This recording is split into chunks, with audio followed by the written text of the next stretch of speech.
Si Ruel, ay papalitan niya pala ito parang kunwari sa NMAX ng motor na kinuha niya. Tapos hindi niya pa nababayaran.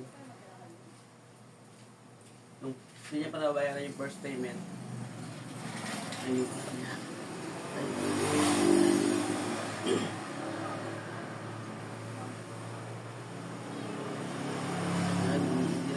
Hindi niya sinasagot. Hindi sinasagot ng papa niya. Papark natin siya na si Ruel ay may kinuhang motor tapos hindi niya pa nabayaran yung first payment. Hindi niya sinasagot.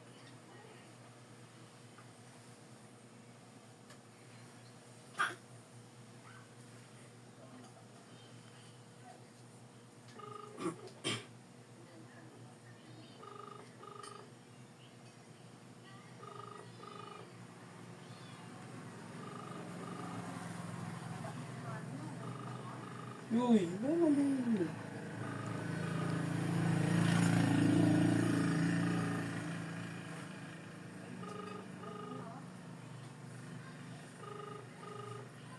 Ako, pag magatawag kay Roel, ako magasagot.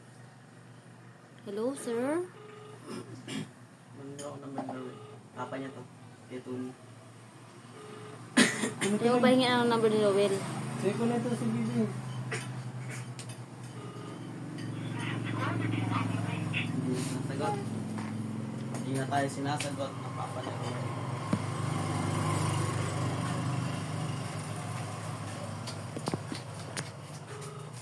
Bakit na yun?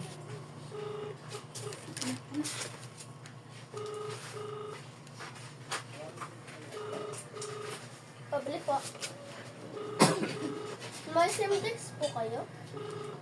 Hala, baby na yan. Wala.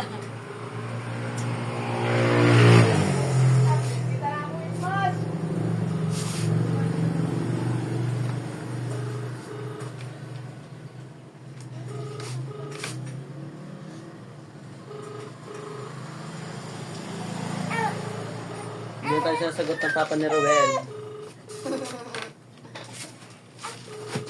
Sorry sa pagpaprank ko. Hindi na ikaw, Tide?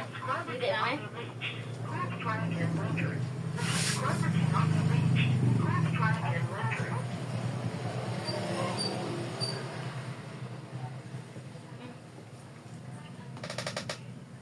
Tumala.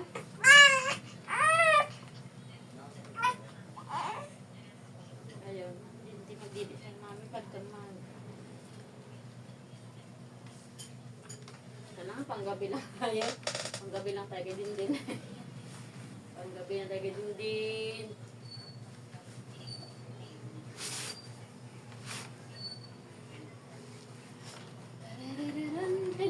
Hello po. Tumawag na po kayo kay Ruel.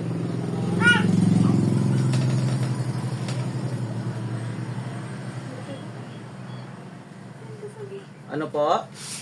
Nagapanood ako, sindahan. Sige po. Or pahingi na rin po ng number ni Ruel. Ako na lang po ang tatawag. Pwede pong mahingi na lang po ang number ni Ruel. Wala kayo din lung. Lunggupan ako. Sige po. Tawag na lang po kami ulit. Oo. Sige po. Hinihintay na po kasi ni manager yung first payment niya. If na hindi na po mabayaran ngayon, bukas po, pakibalot na lang po sa wrapper dun sa mga karton-karton. Tapos pakideliver na lang po kamo, sabihin po kay Roel, ano? Sige po. Wala pa. Sige po. Tawagan niyo lang rin po si Roel. Tapos, pahingin na rin po ako ng number ni Roel. Ha? Pahingin na lang rin po kami ng number ni Roel, sir. Hindi ko naman wala pa doon. Nagapanood ako. Sige po, sige po. Sige po. Tawag na lang po kami ulit mamaya.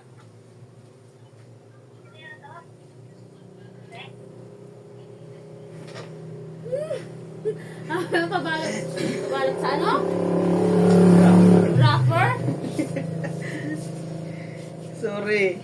Sorry talaga. Hindi kasi nasadya na ano. Ayaw ka ba number ni Ruel? Prank pa more.